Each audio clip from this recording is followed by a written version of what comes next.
오늘 하루도 몇 번이나 퇴사하고 싶다는 생각을 하게 된다. 회사는 그럭저럭 안정적이라고 생각했는데 코로나19 팬데믹을 거쳐서 최근 경제 불황까지 시장이 꽁꽁 얼어붙어서 회사 분위기도 좋지 않다. 마지막 상여금이 코로나 이전이라는 것만 기억나고 올해 연봉 인상도 불투명하다. 그렇지 않아도 월급에 만족하지 못하고 있었는데 여기서 더 줄어들 수도 있다고 생각하니 한숨만 나온다. 요즘 같은 고물가 시대에 연봉 동결도 삭감과 동일하다. 회사의 미래가 불투명하다고 생각하는 능력 있는 동료들은 하나둘 다른 회사로 이미 이직하고 나만 이렇게 남아있다. 나도 퇴사하고 이직하기 위해 여러 회사에 이력서를 보내봤지만 지금 다니고 있는 회사의 연봉 조건보다 나은 회사는 없었다. 현재 시장 상황이 좋지 않아서라고 생각하고 싶은데 진짜 내 능력이 없는 건지 직장인으로서의 인생이 불안해진다. 앞으로 걱정 없이 월급만으로 돈을 모아 잘 살 수 있을까? 지금 하는 일을 퇴직할 때까지 버틸 수나 있는 걸까? 나는 언제쯤 행복해질 수 있을까? 이런 막연한 불안감이 나에게 쓰나미처럼 다가온다.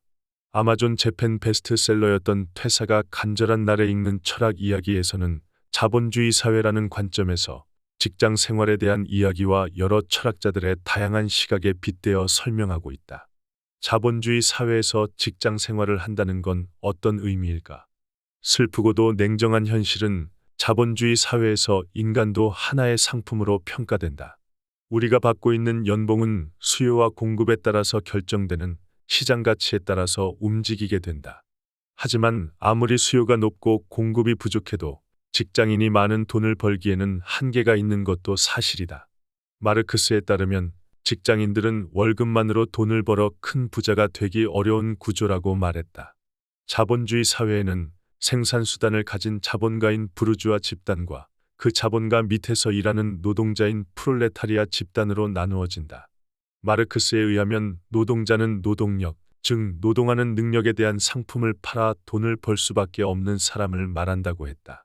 그런 노동자는 아무리 노력해도 임금만으로는 큰 부자가 될 수 없다.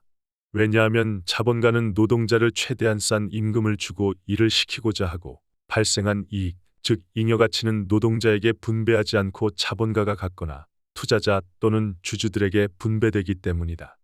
회사라는 건 본질적으로 영업이익과 수익을 높여야 하는 목적을 갖고 있다. 그 안에서 어떻게 하면 인건비를 줄일까라는 고민은 너무나 자연스러운 수순이 되는 것이다. 특히 시장 가치가 떨어지는 직군의 사람들에게 박봉의 수익을 안겨주는 건 회사 입장에서는 현실적으로 당연한 선택이 된다. 우리는 자본주의라는 세상에서 노동자와 자본가 중에 하나를 선택하면서 살아가고 있는 것이다. 노동자는 큰 돈을 벌기에는 불리한 환경에 있다. 하지만 그렇다고 자본가가 무조건 좋은 점만 있는 것은 아니다. 각각의 장단점이 있다. 퇴사가 간절한 날에 읽는 철학 이야기에서는 마르크스의 생각을 인용하여 노동자는 두 가지 자유를 갖고 있다고 이야기했다. 하나는 노동자가 자신의 노동력을 팔 수 있는 자유이고 또 다른 하나는 노동력 이외의 다른 생산 수단으로부터의 자유라고 말했다. 노동자가 자신의 노동력을 팔 수 있는 자유는 긍정적인 면으로 작용한다. 직장인은 특정 회사나 직업에 얽매여 있지 않다는 것이다. 즉 노동자는 어디에서 일하든 무슨 직업을 갖든 자유다. 직장인이 상사나 대표에게 이직을 선언하는 순간 묘하게 갑과 을이 바뀌는 기분을 느낄 때가 있다. 사표를 던진 그 순간 직장인들은 이러한 자유를 자신도 모르게 느끼게 되는 것이다. 그러나 자본가는 자신의 회사를 버리고 이직할 수 없다. 지금 머리에 떠오르는 재벌 총수가 본인의 회사를 나와서 다른 회사에 이직한다는 것은 상상도 못하는 경우이다. 하지만 노동력 이외의 다른 생산수단으로부터의 자유는 노동자에게 부정적으로 작용한다. 직장인은 기본적으로 자신의 노동력 이외에 돈을 벌 수단이 없다. 스스로 일하지 않으면 아무것도 만들어낼 수 없다. 이것을 마르크스는 생산수단으로부터의 자유라고 표현한 것이다. 자신의 노동력 이외에 생산수단이 없는 직장인들은 특히 자본가가 고용해주지 않으면 어쩔 도리가 없다는 부정적인 측면을 갖고 있다. 이런 자유의 부정적인 측면 때문에 자본가는 노동자들에게 들어가는 비용을 낮춰서 고용할 수 있게 되는 것이다. 자본주의라는 사회에서 직장인들에게는 이렇게 선택을 할 수 있는 자유가 존재한다. 그리고 지금 직장에 몸담고 있다면 암묵적으로 노동력을 상품이라고 생각하고 이를 활용하여 판매하는 노동자를 선택한 것이다.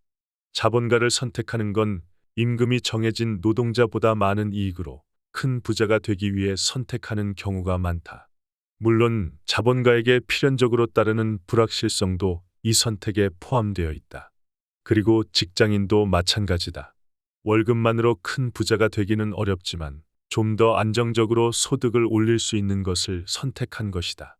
자본주의 사회에서 직장인을 계속해 나가는 건 자본주의와 노동자 중에 노동자를 선택한 경우이다. 하지만 이를 선택하기 전에 자본가이던 노동자이던 스스로가 생각하는 풍요로움의 정의를 다시 한번 고려해 봐야 한다고 퇴사가 간절한 날에 읽는 철학 이야기 저자는 말했다. 돈이 많다는 것과 풍요로움은 동일한 개념인 걸까? 과연 풍요로운 인생이란 무엇일까? 자본주의 시스템 안에서 돈이 있으면 무엇이든지 살 수 있다. 돈으로 상품과 서비스뿐만이 아니라 욕망까지도 살 수 있기 때문이다. 고가의 의료 서비스를 받아서 수명도 살 수 있고 돈으로 패션과 각종 시술 그리고 관리를 받아서 외모도 살 수도 있다. 누군가가 나를 대신하여 일하게 만들어서 다른 사람들의 시간까지도 살 수 있다. 이렇게 돈의 가치가 중요하게 된 사회에서는 무엇이든 금전적인 가치로 대체될 가능성이 있다. 돈을 갖는 것이 권력이 되고 그래서 사람들은 돈이 전지전능하다고 믿게 된다. 하지만 이는 착각이라고 작가는 말한다. 돈은 아무리 많아도 만족이 되지 않기 때문에 돈이 늘어나는 그 자체에서 기쁨을 느끼게 된다. 돈이 곧 만능이라고 믿어서 여러 철학자들이나 사상가들은 돈을 숭배하지 않도록 가르치고 있다. 철학자, 사상가뿐만이 아니라 여러 종교에서도 돈을 숭배하는 것을 경계한다. 하지만 그렇게 쉽지는 않다. 심지어 종교인조차도 돈을 숭배하게 되는 경우가 많다. 심지어 마르크스는 돈에 물신적인 성격이 있다고 말했다. 여기서 물신성이란 어떤 물건에 초자연적인 힘이 깃들여 있다고 믿고 이를 숭배하는 것을 말한다. 즉, 돈이라는 물건을 신처럼 숭배하게 되는 것이다. 왜 돈을 숭배하게 되는 걸까? 저자는 돈이 갖고 있는 속성 때문이라고 말한다. 돈을 갖고 싶은 욕망에는 제한이 없다.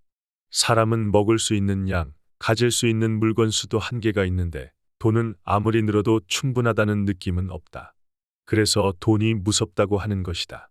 돈을 아무리 많이 벌어도 사람은 어느 일정 수준을 넘으면 자신의 욕망을 만족시킬 수 없게 된다. 이것을 경제학에서는 한계 효용 체감의 법칙이라고 한다. 효용이란 경제학 용어로 재화나 서비스를 소비했을 때 얻을 수 있는 만족도이고, 한계 효용은 소비량을 하나 더 늘렸을 때 얻을 수 있는 만족도를 말한다. 그 만족도가 체감한다는 의미는 재화나 서비스의 소비량이 늘어도 만족도는 그만큼 상승하지 않는다는 뜻이다. 맥주 첫 잔은 최고로 맛있지만 세 잔, 10잔을 마시면 점점 술맛이 떨어지는 원리이다. 갖고 싶다는 욕망이 아무리 커도 거기에서 얻을 수 있는 만족은 한계가 있다는 의미이다. 하지만 돈은 아무리 많아도 만족이 되지 않는다. 그래서 우리에게 돈은 괴물이 되고 신이 된다. 하지만 실제로 돈은 교환수단에 불과하다. 그리고 돈이 그 역할을 하는 건 은행이나 정부가 그 가치를 보증하기 때문이다. 국가가 신용을 잃으면 돈은 한순간에 휴지 조각이 될 수도 있다. 지금도 원화달러 환율은 계속해서 변한다. 만약 한국이 국채를 갚을 수 없는 상황이 되면 원화의 가치는 폭락하게 된다. 최근 유행하는 비트코인 등 가상화폐는 지폐와 같은 실체조차 없다. 욕망과 기대만으로 가치가 생겨나게 된 것이다. 물론 돈을 부정해서도 안 되겠지만 돈 자체를 가치로 생각해서도 안 된다. 그래서 결국 중요한 것은 우리 각자가 가치관을 어디에 두고 사는가에 대한 문제로 귀결된다. 결론적으로 우리 선택에 달려있게 된다. 결국 우리가 퇴사하는 것도 이직하는 것도 자본주의라는 거대한 시스템 안에서 나의 선택들이 되는 것이다. 다만 저자가 여기서 강조하는 건 내가 통제할 수 없는 것과 있는 것들을 잘 구분하는 일이다. 그리고 내가 통제할 수 없는 부분에 대해서 우리가 할 수 있는 건 수용임을 강조했다. 하지만 그럼에도 불구하고 내가 할 수 있는 부분에 대해서는 최선을 다해서 살아야 한다. 예를 들어 지금 당장은 경제적 상황이나 어떤 이유 때문에 퇴사나 이직이 어렵다면 퇴근 후 또는 주말에 나의 의지로 자기 개발을 할 수 있다. 출퇴근길 오가는 지하철에서 온라인 강의를 듣고 내 미래에 투자할 수 있다. 분명히 미래에 내가 좀 더 자유로워질 수 있는 선택들을 지금 할 수 있다. 자본가로 전환하고 싶으면 지금 당장은 어렵더라도 장기적인 방향을 가지고 차근차근 오늘 하루를 쌓아나갈 수 있다. 그리고 내가 돈을 목표로 해도 되고 돈 이외의 다른 행복에 집중해도 된다. 우리가 세상에 나올 때 돈이 많은 집안에서 태어나거나 건강하게 태어나고 싶다고 해서 그렇게 될 수 있는 건 아니다. 반대로 마음먹기에 따라서 스스로가 제어할 수 있는 부분에 대해 집중하고 내가 돈을 얼마나 갖고 있는지 더 부유해지고자 하는 마음에 덜 얽매이는 삶을 추구할 수도 있다. 퇴사를 하는가 하지 않는가에 대해서 옳고 그름이란 없다. 그저 나의 선택만이 존재한다. 하지만 중요한 것은 우리가 자본주의라는 거대한 시스템 안에서 살고 있는 스스로에 대한 존재를 자각하고 내가 무엇을 할 수 있을지를 고민하면서 선택하고 행동하는 것이다. 결국에는 내가 무엇을 원하고 원하는 것을 얻기 위해서 어떠한 행동과 선택을 하는가에 삶이 달려있기 때문이다. 퇴사가 간절한 날에 읽는 철학 이야기를 통하여 직장 문제뿐만 아니라 전반적인 삶의 문제에 대해 고민하고 있다면 그 선택에 도움을 줄 수 있을 것이다.